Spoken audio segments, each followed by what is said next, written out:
मशाहिर खुतबा की एक इतनी लंबी फहरिस्त है कि मेरा शुमार उनमें इस तरह होता है जैसे मिस्र के बाजार में हजरत यूसुफ अलैहिस्सलाम को जब फरोख्त किया जा रहा था। तवज्जो चाहूंगा कि मिस्र के बाजार में जब हजरत यूसुफ अलैहिस्सलाम को फरोख्त किया जा रहा था, बेचा जा रहा था, तो बड़े बड़े पैसे वाले वहां बोली लगा रहे थे। बड़े बड़े रोसा उनको खरीदना चाहते थे। उनके हुस्नो जमाल को देखकर उन पर फरेफ्ता होकर हर एक की ये ख्वाहिश थी कि मैं इनको खरीद लूं। बड़े बड़े रोसा बोलियां लगा रहे, उनमें एक औरत इस कदर खस्ता हाल कि उसकी गुर्बत उसके लिबास से उसके जाहिरी बदन पर झलक रही थी। वो भी मजमे को चीरते हुए आगे निकली और कही मैं भी यूसुफ को खरीदना चाहती। लोगों ने कहा पागल हो गई हो क्या, अपनी हालत देख और जो मजमा खड़ा है खरीदने के लिए उसे देख, तू खुद को देख और इस लाइन में जो खड़े हैं बड़े बड़े उन्हें देख। तेरा दिमाग तो ठीक है? कहीं नहीं, मैं भी यूसुफ को खरीदना चाहती हूं। मेरी ख्वाहिश है कि मैं भी बोली लगाऊं और इस यूसुफ को खरीदने वालों की लिस्ट में गरचे मेरा नाम सबसे आखिर में हो, लेकिन दुनिया याद तो रखेगी कि जब मिस्र के बाजार में यूसुफ को बेचा जा रहा था तो जहां बड़े बड़े रोसा थे वहां एक फकीरत, वहां एक गुर्बतज़दा औरत भी थी, क्योंकि उसे यूसुफ के हुस्न से मोहब्बत थी, यूसुफ की सादगी से मोहब्बत थी, यूसुफ के चेहरे पर जो नूर था उससे मोहब्बत थी। तो मेरा शुमार इन मशाहिर खुतबा में सबसे आखिरी होता है, लेकिन हजरत का हुक्म है, अल्लाह करे बाकी रहे, आपकी दुआएं रहे तो। बहरहाल आपके सामने हाजिर आया हूं चंद टूटे फूटे जुमलों में। जो बात पहुंचाने का मकसद और इरादा है वो ये है कि हम बुजुर्गाने दीन औलियाए कराम की बारगाह में आते क्यों, खानकाहों का रुख हम करते क्यों, खानकाहों की जरूरत आज के इस दौर में मदारिस व मसाजिद के साथ कहीं ज्यादा कहीं कम, लेकिन है क्यों। और इस दुनिया में बेशुमार उलमाए कराम हैं, बेशुमार अइम्मा हैं, बेशुमार खुतबा हैं, लेकिन उसके बावजूद एक मुरब्बी, एक शफीक, मुर्शिद की जरूरत क्यों हमें पड़े। हम क्यों खानकाह का रुख करें, इस खानकाह के निजाम को आज के दौर में मजबूत करने की क्यों जरूरत है, उससे जुड़ने की क्यों जरूरत है।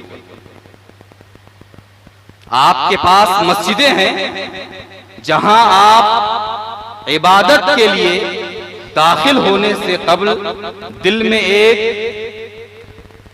डर, परवरदिगार की बारगाह में हाजिरी का एक शौक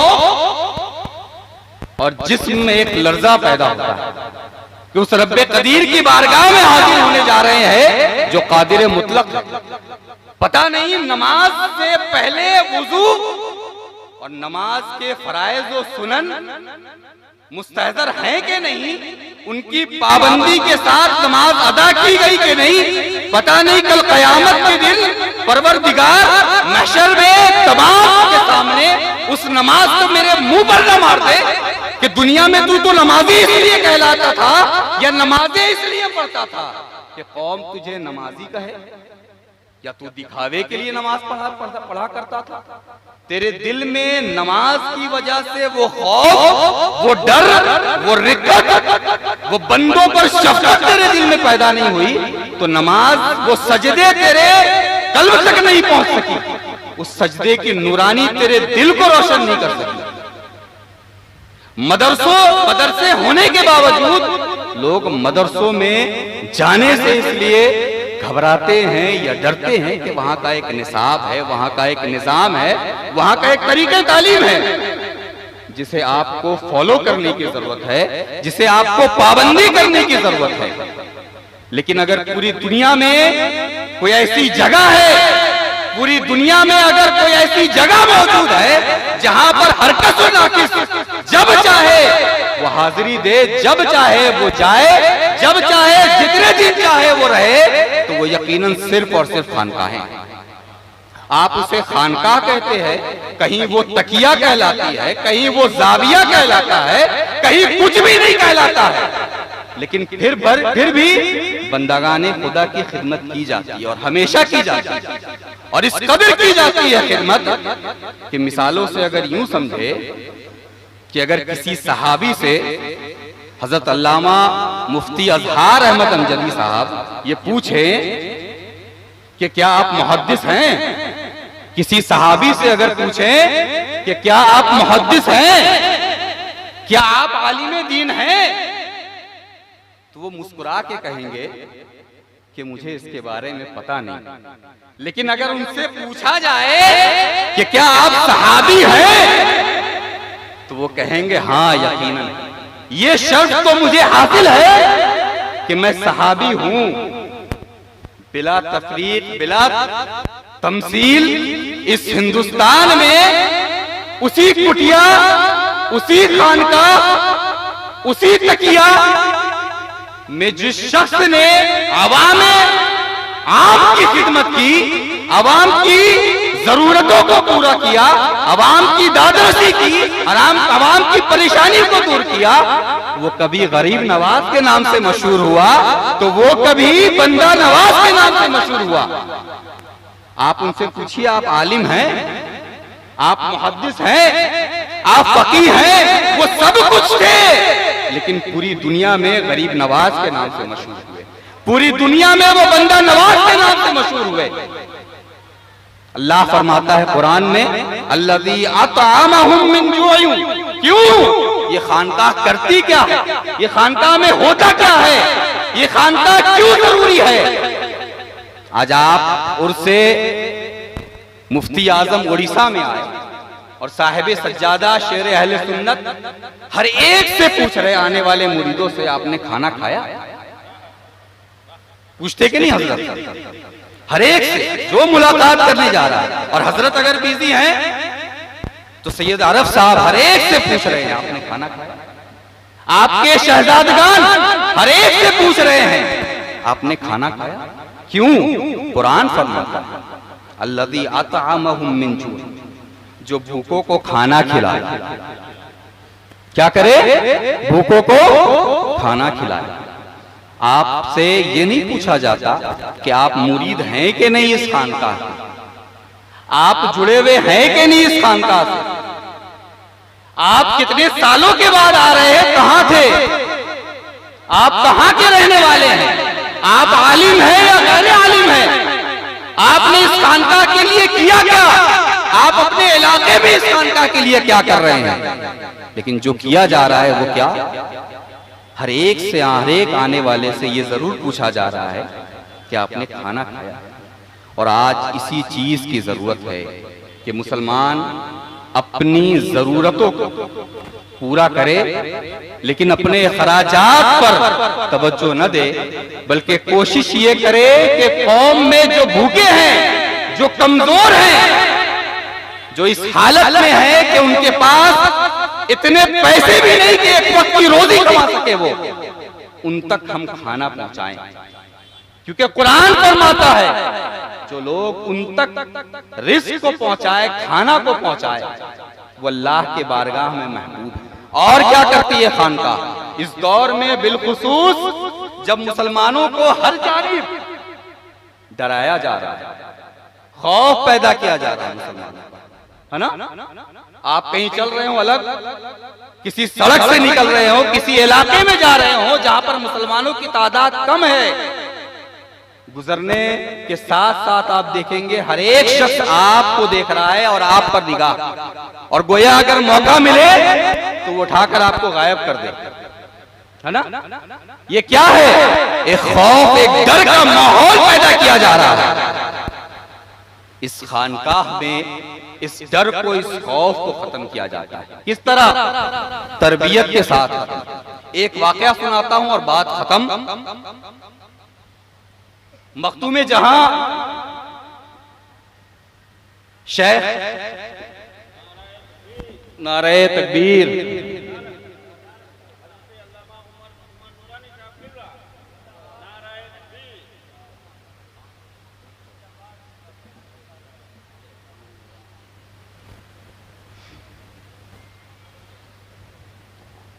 माशाअल्लाह हजरत अल्लामा उमर नूरानी साहब भी तशरीफ ला चुके हैं। आप हज़रात दुरूद शरीफ पढ़ें, बस 1-2 मिनट में इंशाअल्लाह अपनी बात को मैं समेट कर खत्म करूं। अल्लाहुम्मा सल्लि अला सय्यिदिना व मौलाना मुहम्मदिन व बारिक वसल्लिम सल्लु अलैहि सलातन व सलामन अलैका या रसूलल्लाह सल्लल्लाहु तआला अलैहि वसल्लम। मखदूम जहां शेख शरफुद्दीन अहमद यहिया मनेरी रज़ियल्लाहु तआला अन्हु, आप अपने मुरीदीन के साथ किसी इलाके से गुजर रहे थे। रमजान का टाइम था, इलाके से जब आप गुजरे तो जोहर का वक्त हुआ, जोहर का वक्त हो चला, तो आप गुजरते हुए आपकी निगाह पड़ी एक मस्जिद पर, तो आपने मस्जिद का रुख किया और मस्जिद का रुख करते हुए वजू बनाए और फौरन नियत बांधकर आप नमाज के लिए खड़े हो गए। आप फर्ज पढ़े क्योंकि मुसाफिर थे, फर्ज पढ़ते ही आप फौरन आगे निकले अपने मुरीदीन के साथ कि सुन्नत जहां मंजिल है वहां पहुंच कर अदा करेंगे। आप आगे बढ़े थे थोड़ी कदम कि आपको महसूस हुआ कुछ लोग पीछे से भागते हुए आ रहे हैं, दौड़ते हुए चले आ रहे हैं। आप आहिस्ता हुए पलट कर देखे तो कुछ लोग आपके साथ रुके, बोले हजरत गजब हो गया, हजरत आपने जिस इमाम के पीछे नमाज पढ़ी वो इमाम शराबी है, वो इमाम शराबी है। आप फौरन सुनते ही जवाब दिए कि वो दिन में ना पीता होगा, वो है शराबी लेकिन वो दिन में नहीं पीता होगा। ये बोलकर आप फिर आगे निकल चले। कुछ कदम गए दूर तो वो शख्स फिर भागता हुआ आपके पीछे आया और आकर कहा कि हजरत वो दिन में भी पीता है। तो आपने फौरन जवाब दिया वो नमाज के औकात में नहीं पीता होगा, और ये कहकर आप फिर आगे निकल। वो शख्स लौटकर गांव में गया, गांव वालों को पकड़कर कहा कि तुम तो कहते थे बहुत बड़े आलिम हैं, बहुत बड़े पीर हैं, वली अल्लाह है। मैं उनके पास गया, हजरत से कहा कि हजरत जिस इमाम के पीछे आपने नमाज अदा किया है वो शराबी है। तो वो उसका दिफा करने लगे कि वो दिन में ना पीता हो। हमने कहा हजरत वो दिन में भी पीता है। कहा कि नमाज के औकात में ना पीता होगा। ये कैसे आलिम है, ये कैसे शेख है, ये कैसे वली अल्लाह है। ये बात लोगों की जबान से होते हुए उस इमाम तक भी पहुंच गई। कहां तक पहुंच गई? उस इमाम तक पहुंच गई। और ये शेवा हमारा और आपका दोनों का है कि सुनी हुई बातों को हम बड़ी जल्दी उड़ा देते हैं। और अब तो सोशल मीडिया का है, उड़ाते हैं तो आलमी तौर पर उड़ाते हैं कि पूरी दुनिया जान जाए, है ना। तो अल्लाह के नबी ने फरमाया कि एक शख्स के लिए या किसी शख्स के लिए झूठा होने के लिए उस शख्स का इतना ही काफी है कि वो हर सुनी हुई बात को फैला दे। कफालिल मरई कि झूठा होने के लिए या उसके कज़्ज़ाब होने के लिए इतना ही काफी है कि वो हर सुनी हुई बात को उड़ा दे। ये अल्लाह के नबी ने फरमाया। तो हमें और आपको सोचना चाहिए कि जिस बात को हम बगैर सोचे समझे मोबाइल उठाते हैं और टक टक टक टक करके फैला दिए, तो उससे पहले सोचे कि इस बात में हकीकत कितनी है। हजरत ने जैसे सुना ये बात होते हुए पहुंच गई इमाम साहब, और इमाम साहब भागते हुए गांव में आए, उस शख्स को पकड़े, बोले हजरत गए कहां? तो कहा कि हजरत फलां इलाके तक पहुंचे हैं। और इमाम साहब अपने चप्पल को लेकर दौड़े और दौड़कर हजरत जहां पर हजरत का कयाम था वहां पहुंचते ही पैरों में गिरे हजरत के और कहा हुजूर आज तक सारी दुनिया मुझे नंगा करती थी, तो मैं नंगा ही रहना चाहता था।